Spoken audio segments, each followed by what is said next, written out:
오늘 성경 말씀은 출애굽기 32장 1절에서 6절입니다. 430년 동안 애굽에서 종살이하던 이스라엘 백성들이 전적인 하나님의 은혜로 해방되어 애굽을 떠나게 되었습니다. 그들은 죽음의 위기에서 홍해를 건너는 기적을 경험하였습니다. 뿐만 아니라 물도 없고 농사도 지을 수 없는 광야에서 매일매일 하나님이 공급해 주시는 만나와 메추라기를 먹으며 살았습니다. 반석에서 솟아나는 생수도 마셨습니다. 낮에는 구름기둥, 밤에는 불기둥의 인도를 받으며 시내산까지 왔습니다. 하나님은 매일매일 눈에 보이는 기적을 통해 그들을 먹이셨고 보호하셨고 인도하셨습니다. 그들은 또한 시내산에 강림하신 하나님의 영광을 보며 하나님은 그들의 하나님이 되고 그들은 하나님의 백성이 되는 언약을 맺었습니다. 그런데 이런 특별한 하나님의 은혜, 이런 놀라운 기적을 경험한 이스라엘 백성들이 모세가 산 위에 올라가 40일이 지나도 내려오지 않자 자신들을 위하여 금송아지로 만들게 하고 이는 우리를 애굽에서 인도해낸 신이라고 하며 숭배하였습니다. 그들은 모세가 산에서 내려오지 않음에 대한 조급함과 미래에 대한 두려움 때문에 하나님의 말씀을 따르지 않고 금송아지를 만들어 숭배하였던 것입니다. 그러면 아론과 이스라엘 백성들은 어떻게 금송아지를 만들었을까요? 아론이 백성들에게 너희 아내와 자녀의 귀에서 금고리를 빼어 내게로 가져오라 라고 말하자 모든 백성이 그 귀에서 금고리를 빼어 아론에게 가져왔습니다. 아론은 백성들이 가져온 금고리를 받아 녹여서 조각칼로 다듬어 금송아지를 만들었습니다. 그리고 사람들은 이것을 애굽에서 자기들을 인도하여 낸 신이라고 하였습니다. 아론은 모세의 형으로서 모세와 함께 이스라엘 백성들의 구원을 위해 하나님으로부터 보냄을 받은 자입니다. 그리고 하나님이 자기 백성을 구출해 내기 위해 행하신 그 놀라운 기적들을 친히 눈으로 보고 경험한 사람이었습니다. 그런 그가 금송아지를 만든 것이었습니다. 그러면 이스라엘 백성들은 이 많은 금을 어떻게 소유하게 되었을까요? 그들은 애굽에서 나올 때 하나님의 은혜로 많은 금을 취하게 되었습니다. 모세는 이스라엘 백성들에게 애굽에서 나올 때 애굽 사람들의 물품을 취하라고 하였습니다. 모세의 말대로 이스라엘 백성들은 애굽에서 나올 때 애굽 사람들에게 은과 금과 폐물과 의복을 구하였습니다. 그들은 이스라엘 백성들이 구하는 대로 다 주었습니다. 그렇기 때문에 이것은 약탈한 것이 아닙니다. 구걸해서 얻은 것도 아닙니다. 애굽 사람들이 스스로 내준 것이었습니다. 그들은 애굽을 떠나는 이스라엘 백성들이 구하는 대로 다 주었습니다. 이스라엘 백성들이 은과 금으로 만들어진 값비싼 폐물, 그릇과 기구들, 그리고 여러 의복들을 당당히 요구하자 거절하지 않고 내주었습니다. 그런데 알고 보면 이것은 쉽지 않은 일입니다. 누가 자신이 가지고 있는 은, 금, 폐물과 의복을 달라는 대로 줄까요? 정작 자기들은 그것을 소유하기 위해 많은 대가를 지불하고 수고를 했는데 더구나 그들은 초태생의 죽음으로 인해 장례를 치르느라 슬픔에 잠겨 있었습니다. 그런 상황 속에서 누가 그 비싼 폐물과 의복을 그냥 내줄까요? 그럼에도 이상하게도 그들은 이스라엘 백성들이 구하는 대로 다 주었습니다. 왜 그랬을까요? 이들이 떠나지 않고 남아있으면 하나님께로부터 더 큰 재앙이 올 수 있다고 생각하였기 때문입니다.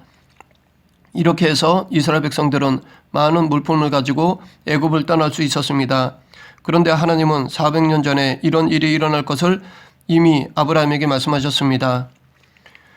내 자손이 이방에서 객이 되어 그들을 섬기겠고 그들은 400년 동안 내 자손을 괴롭히리니 그들이 섬기는 나라를 내가 징벌할지며 그 후에 내 자손이 큰 재물을 이끌고 나오리라. 아브라함에게 하신 이 예언의 말씀대로 이스라엘 백성들은 애굽에서 430년 동안 종살이를 하였고 이 말씀처럼 애굽에서 큰 재물을 가지고 나오게 되었습니다. 애굽을 떠나는 이스라엘 백성들이 이렇게 많은 은, 금과 의복을 취할 수 있었던 것은 오직 하나님의 은혜였습니다. 그런데 오늘 본문에서 그들은 하나님이 은혜로 주신 재물들을 우상 숭배하는 일에 사용하였습니다. 이런 모습은 나중에 북왕국 이스라엘의 시대에도 있었습니다. 그래서 호세아 선지자는 하나님이 은혜로 주신 것들을 우상 숭배하고 섬기는 데 사용했다며 북이스라엘 백성들을 책망하였습니다. 곡식과 새 포도주와 기름은 내가 그에게 준 것이요 그들이 바알을 위하여 쓴 은과 금도 내가 그에게 더하여 준 것이거늘 그가 알지 못하도다. 하나님이 비와 이슬을 내려 곡식과 새 포도주를 얻게 하셨고 은과 금도 주셨는데 그들은 그것이 자신의 것인 양 바알 우상을 만들고 꾸미는 데 사용하였습니다. 반면에 하나님께 인정받은 다윗은 자기 소유의 모든 것이 내 것이 아니라 하나님의 은혜로 주신 것임을 알았습니다. 그는 성전 건축을 위해 예물을 드릴 때 모든 것이 주께로 말미암아 쌓아오니 우리가 주의 손에서 받은 것으로 주께 드렸을 뿐이니이다. 성전을 건축하려고 미리 저축한 이 모든 물건이 다 주의 손에서 왔사오니 다 주의 것이니이다 라고 고백하였습니다. 우리는 많은 경우 우리가 가진 소유에 대해서 내가 수고하고 노력해서 얻었기에 나의 것이라고 생각합니다. 그래서 나의 것이기에 내 마음대로 할 수 있다고 생각합니다. 그러나 우리의 물질은 엄밀한 의미에서 우리의 것이 아닙니다. 이 땅에 사는 동안 하나님이 우리에게 잠깐 맡기신 것입니다. 우리는 청지기입니다. 그런데 이렇게 하나님의 은혜를 헛되이 하는 불신앙적인 모습은 나중에 다시 나타납니다. 바로 가나안 정탐 때입니다. 모세는 가나안 정복에 앞서 12명의 정탐꾼들을 가나안 땅에 보내어 그 땅을 정탐하도록 하였습니다. 40일 동안 가나안 땅을 정탐하고 돌아온 12명의 정탐꾼들이 모세와 아론과 이스라엘 자손의 모든 회중 앞에서 보고하였습니다. 솔직히 여기서 10명의 정탐꾼들의 보고는 사실이었습니다. 그곳은 적과 꿀이 흐르는 땅이었고 그 땅의 거주민들은 크고 강한 자들이었으며 그 성읍은 견고하였습니다. 문제는 그것을 바라보는 관점이 달랐다는 데 있습니다. 10명의 정탐꾼들은 자신의 관점에서만 바라보았습니다. 현실의 눈으로만 바라보았습니다. 그래서 그들이 너무 커 보였고 성읍 또한 너무 견고하게 보였습니다. 그들은 우리는 그 백성을 치지 못하리라. 우리는 그들 보기에 메뚜기와 같다라고 하였습니다. 이것은 잘못된 것입니다. 왜냐하면 분명히 하나님께서는 그들에게 당신이 누구신지 보여주셨기 때문입니다. 애굽에서 놀라운 기적으로 자기들을 이끄셨던 그 하나님께서 조상 아브라함에게 약속하셨고 모세에게 재차 확인시키면서까지 가나안 땅을 주실 것이라고 했음에도 불구하고 그들은 그 약속을 믿지 않았습니다. 그 약속에 대한 믿음의 눈으로 가나안 땅을 바라보지 않았습니다. 하나님의 약속을 불신하고 육의 눈으로만 바라보았습니다. 반면에 여호수아와 갈렙은 그들과 바라보는 관점이 달랐습니다. 하나님의 약속을 믿고 믿음의 눈으로 바라보았습니다. 그래서 우리가 곧 올라가서 그 땅을 취하자 능히 이기리라 라고 외쳤고 하나님이 우리와 함께 하심으로 그들은 우리의 밥이라 라고 하였습니다. 여호수아와 갈렙은 눈앞의 현상을 하나님의 약속의 말씀에 근거한 믿음의 눈으로 바라보았습니다. 이 정탐꾼들의 평가와 반응이 우리에게 주는 교훈은 여러 가지로 말할 수 있겠지만 그 중에 하나가 우리의 여건이 좋지 않으니까 실패가 당연할 것이라는 패배의식을 버리라는 것입니다. 10명의 정탐꾼들은 이미 패배를 당연한 것으로 받아들였습니다. 한번 싸워보지도 않고 우리는 약하고 저들은 강하기 때문에 패배할 것이라고 미리 단정하였습니다. 그러나 우리의 눈에는 이것이 당연한 것처럼 보여도 하나님이 약속하신 것을 확신하면 그렇지 않은 일들이 세상에는 많습니다. 또 하나의 교훈은 메뚜기와 같다는 열등감을 버리라는 것입니다. 거기서 네피림 후손의 아낙 자손의 거인들을 보았나니 우리는 스스로 보기에도 메뚜기 같으니 그들이 보기에도 그와 같을 것이니라. 10명의 정탐꾼들은 자신들을 아낙 자손과 비교하여 메뚜기와 같다라고 하였습니다. 메뚜기는 작고 독도 없습니다. 그래서 아이들도 쉽게 잡을 수 있을 만큼 약한 존재입니다. 이렇게 그들은 지독한 열등감에 사로잡혀 있었던 것입니다. 그렇다면 과연 이스라엘 백성들이 메뚜기와 같은 존재였을까요? 아닙니다. 수많은 민족들 중에 하나님으로부터 택함을 받은 백성들입니다. 하나님께서 애굽에서 10가지 재앙을 내리시고 구원하여 낸 백성입니다. 또한 직접 홍해를 가르고 육지처럼 건너게 하신 백성입니다. 하늘에서 만나와 미추라기를 내려 먹이시고 낮에는 구름기둥 밤에는 불기둥으로 인도하신 백성입니다. 하나님께서 이스라엘이여 너는 행복한 사람이로다 여호와의 구원을 너같이 얻은 백성이 누구냐 라고까지 말씀하신 백성입니다. 그런데 정작 이스라엘 백성들은 우리는 메뚜기 같다라며 스스로 비하하고 열등감에 사로잡혀 울부짖었던 것입니다. 그러나 분명한 것은 우리가 예수님을 믿음으로 하나님의 자녀가 되었다면 그래서 주님이 내 안에 내가 주님 안에 거한다면 우리는 결코 메뚜기가 아닙니다. 거룩한 하나님의 자녀입니다. 예수님을 믿음으로 죄사함을 받고 구원을 받았기 때문에 행복한 사람입니다.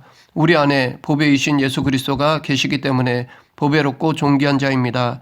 하나님이 당신으로 인하여 기쁨을 이기지 못하시기 때문에 우리는 하나님의 기쁨입니다. 전능하신 하나님이 당신과 함께 하시기 때문에 우리는 가장 강한 자입니다. 결코 메뚜기가 아닙니다. 이제 우리의 생각 속에 있는 메뚜기 자화상을 버려야 합니다. 이것은 겸손이 아니라 열등감입니다. 인생을 살다 보면 원치 않은 일을 당하게 될 때가 많습니다. 이해되지 않는 일들 또한 많이 일어납니다.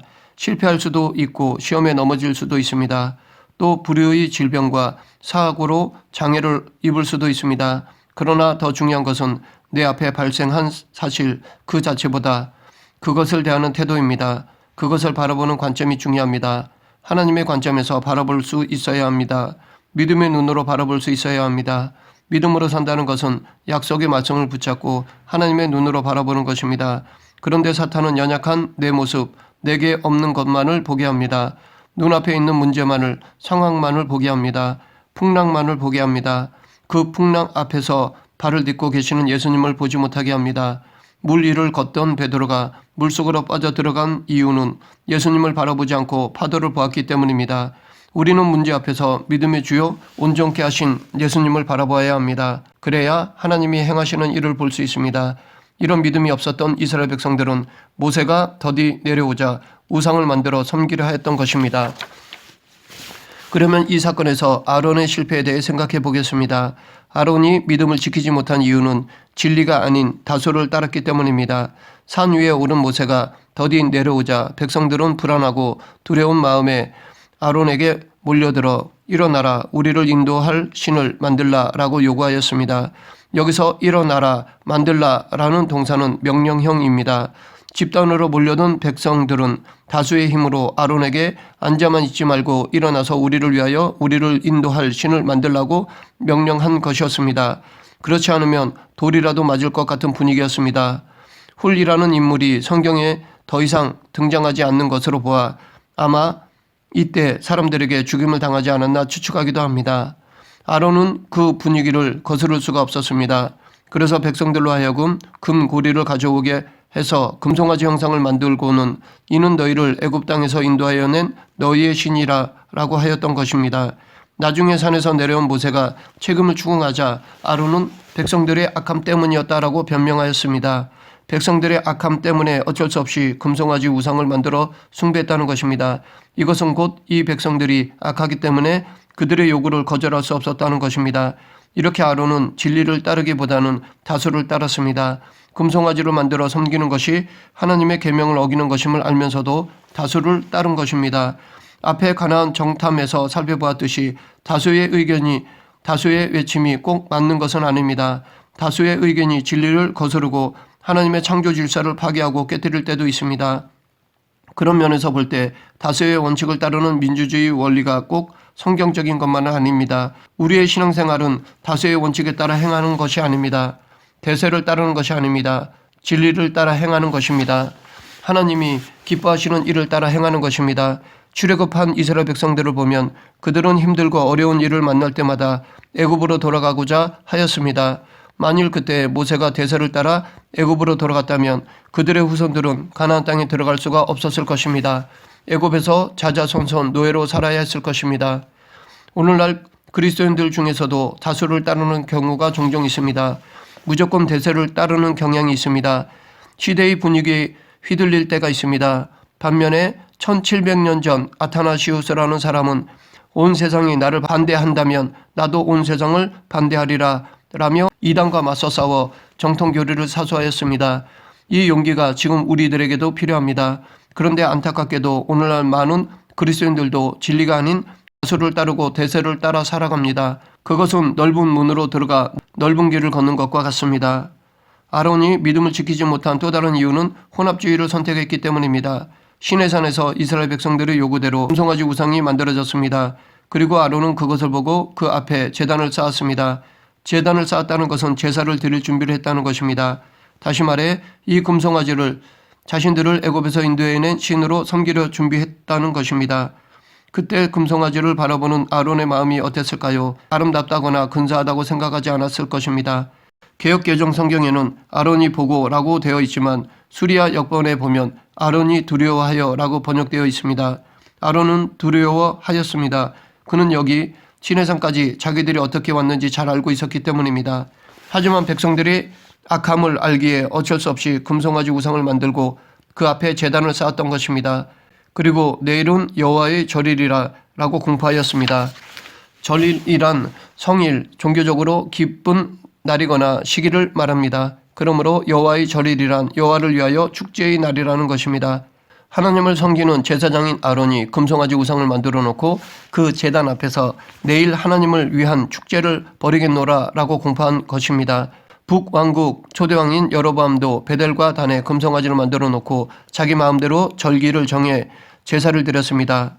그가 자기 마음대로 정한 달, 곧 8째 달, 15째 날로 이스라엘 자손을 위하여 절기로 정하고 한 해의 추수를 기념하는 장막절은 7월 15일입니다. 이것은 하나님께서 정해주신 날짜임에도 불구하고 여로보암은 한 달 후인 8월 15일로 바꾸어서 지키도록 하였습니다. 여로보암은 모든 것을 자기 마음대로 정하였습니다. 신앙생활은 자기 마음대로 자기 기분 내키는 대로 하는 것이 아닙니다. 하나님이 말씀하신 대로 하는 것입니다. 우리는 하나님이 말씀하신 대로 예배를 드려야 합니다. 그런데 제사장인 아론은 자기 마음대로 여호와의 절일을 정하고 공포하였습니다. 그리고 다음날 아침 이스라엘 백성들은 일찍이 일어나 번제를 드리고 화목제를 드렸습니다.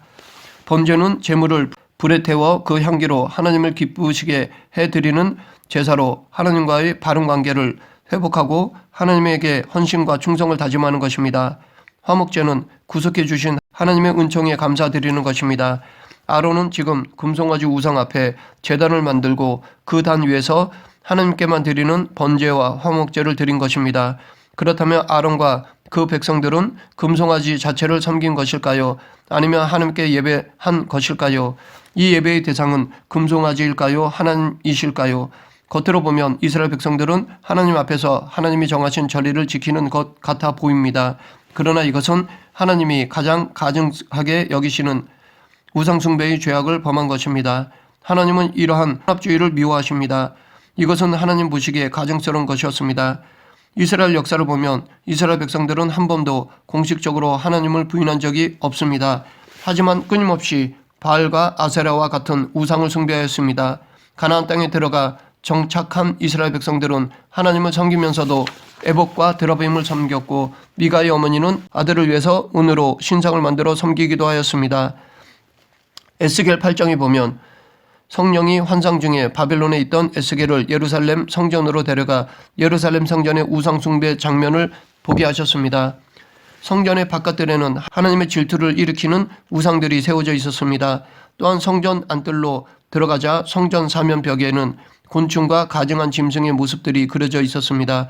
하나님은 땅에 있는 것에 아무 형상이든지 만들지 말라고 명하셨는데 하나님이 임재하시는 그 성전 벽에 이런 형상들을 그려 넣은 것입니다. 성전 기구를 보관하는 3층으로 된 작은 방에는 이스라엘의 대표인 장로 70명이 각 방에 한 명씩 들어가 우상에게 향을 피우며 연기를 내었습니다. 에스겔 8장 14절에 보면 여인들이 바벨론의 신 담무스를 위해 통곡하는 종교의식을 행하였습니다. 이것은 하나님을 섬기면서 동시에 바벨론의 신을 섬기는 것이었습니다. 더 충격적인 것은 약 25명의 남자들이 성전문 앞에서 태양신에게 경배하고 있는 것이었습니다. 하나님이 당신의 영광을 두시고 당신의 백성을 만나시는 그 거룩한 성전을 그들은 우상 숭배하는 곳으로 만들었습니다. 그들은 그곳에서 하나님을 예배하면서도 또 다른 우상을 섬겼고 하나님의 영광은 마침내 그 성전을 떠나고 말았습니다. 아론이 여호와의 절일로 공포한 바로 그날 이스라엘 백성들은 아침 일찍 일어나 번제를 드리며 화목제를 드렸습니다. 이것을 보면 이스라엘 백성들이 우상을 섬기는 일에 얼마나 열심을 내었는지를 알 수 있습니다. 지금도 우상을 숭배하는 사람들도 이와 같습니다. 정통인 우리와는 비교할 수 없을 정도로 열심을 가지고 있습니다. 지금의 이단들을 보면 이 사실을 쉽게 알 수 있습니다. 그들의 열심은 대단합니다. 이스라엘 백성들은 자신들 앞에 제단을 쌓고 번제와 화목제를 드리고 앉아서 먹고 마시며 일어나 뛰놀았습니다. 축제를 벌인 것입니다. 이렇게 먹고 마시며 취해서 뛰는 행위는 우상을 섬기는 제사의식의 전형적인 모습이라 할 수 있습니다. 그런데 여기서 뛰놀더라로 번역된 차하크라는 말은 일반적으로 교제나 친교를 뜻하지만 간혹 애무하다, 즐기다라는 의미로도 사용됩니다. 그래서 아람과 이스라엘 백성들이 금송아지 우상 앞에 뛰놀았다는 것은 음란한 성적 추태를 보였다는 것으로도 볼 수 있습니다.